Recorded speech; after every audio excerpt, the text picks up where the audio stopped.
गरीब आदमी को कर्ज की जरूरत पड़ गई, 1000 दिनार चाहिए। मैं कह चुका हूं कि दिरहम चांदी का होता था, दिनार सोने का। अब 1000 दिनार लेना है।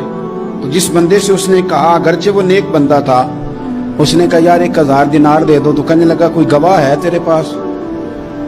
वो कहने लगा गरीबों का गवाह कौन होता है? हाँ एक गवाह है। कहा कौन? का मेरा रब, वो तेरे और मेरे बीच गवाह है। उसने कहा कोई कफील, अगर तू पैसे ना दे सके तो वो बाद में दे दे, या तुझे कुछ हो जाए तो वो दे दे। उसने कहा कफील भी मेरा अल्लाह ही है। मेरे पास अगर है तो रब करीम का नाम है, अगर एतमाद कर सकता है तो कर ले। बंदा नेक था, उसने कहा रब के नाम पे, रब की किफालत पे, अल्लाह को गवाह बना के मैं तैयार हूं तुझे 1000 देने। उसने 1000 दिनार दे दिया। वक्त वापसी का तय हो गया। वो चला गया पैसे लेके। उसने पूरी मेहनत की कि मैंने वक्त पे पैसे लौटाने, पूरी मेहनत भी कर ली, अल्लाह ने मदद भी कर दी, पैसे भी उस तारीख को उसे मिल गए। बाद लोगों का तो लौटाने का दिल ही नहीं ना होता। फरमाया हदीस पाक में कि तू लौटाने का इरादा कर, रब तेरी मदद भी फरमाएगा। लेकिन यहाँ बहुत सारे लोग कहते हैं खैर है, इरादा ही नहीं। तो फिर जिस तरह का बंदे का गुमान हो, रब भी उसी तरह का मामला फरमाता है। उसने पैसे जमा भी कर लिए और वापस देने को तैयार भी हो गया, लेकिन रास्ता बहरी जहाज का था, कश्ती का था, दरिया के रास्ते वापस आना था। अब वो जब आ गया दरिया के किनारे तो बड़ी कोशिश की, पर वहां उसे कोई कश्ती नहीं मिली। वक्त पे पैसे लौटाने हैं, सफर करना है, अब सवारी मुयस्सर नहीं है। सोच सोच के परेशान था कि मैंने तो अल्लाह के नाम पे लिए। अचानक दिल में एक तजवीज आई। उसने एक लकड़ी ली, लकड़ी को अंदर से खोला, 1000 दिनार उसमें भरा। बुखारी पढ़ रहा हूँ, और साथ एक खत भी लिखा कि यार मैं पैसे पहुंचाना चाहता था पर मुझे कोई चीज नहीं मिली दरिया के उस पार आने, अल्लाह के नाम पर तेरी तरफ रवाना कर रहा हूँ। और ये कह के वो लकड़ी दरिया में रख दी। वो लकड़ी डूब गई है, वापस आ गया। वो जिसने पैसे लेने थे वो ऐन मुकर्ररा वक्त पर दरिया किनारे आया।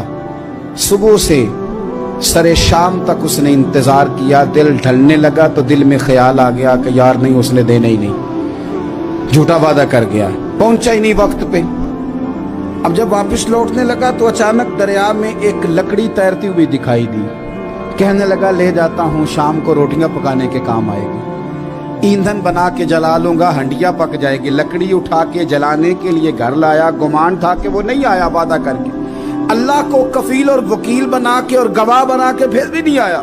लकड़ी लेके घर गया, बुखारी है, और जब उसको चीरा ना कि मैं इसकी आग जलाऊंगा, खोला तो अंदर से 1000 दिनार भी निकल आया, खत भी निकल आया। अब जरा समझना, उसके दिल में बात किसने डाली कि तू लकड़ी में पैसे डाल दे? अल्लाह ने। उस बंदे को मुकर्ररा वक्त पे किनारे भेजा किसने? लकड़ी सिर्फ उसी के हाथ आई तो ये बंदोबस्त किया किसने? अल्लाह ने। घर जाके चीरी तो पैसे बाहिफाजत उस तक पहुंचाए किसने? तो फिर हमें भी तवज्जो अल्लाह की जानिब भी करनी चाहिए। हमारे पे दिल की तवज्जो रब की तरफ ही होनी चाहिए ना। हमें इधर उधर जाने की, देखने की, बंदों पर गौर करने की जरूरत क्या है? वो पैसे पहुंच गए, ये वहां अपनी जगह पे परेशान था। इसने 1000 दिनार और जमा किया। फिर दोबारा एक दिन दरिया किनारे आया, कश्ती मिल गई, बैठ के अपने उस भाई के पास आया। कहने लगा देखना मुझ पर बदगुमान ना होना, पैसे उस तारीख को भी जमा कर लिए थे। दरिया पे आया था पर कश्ती नहीं मिली थी।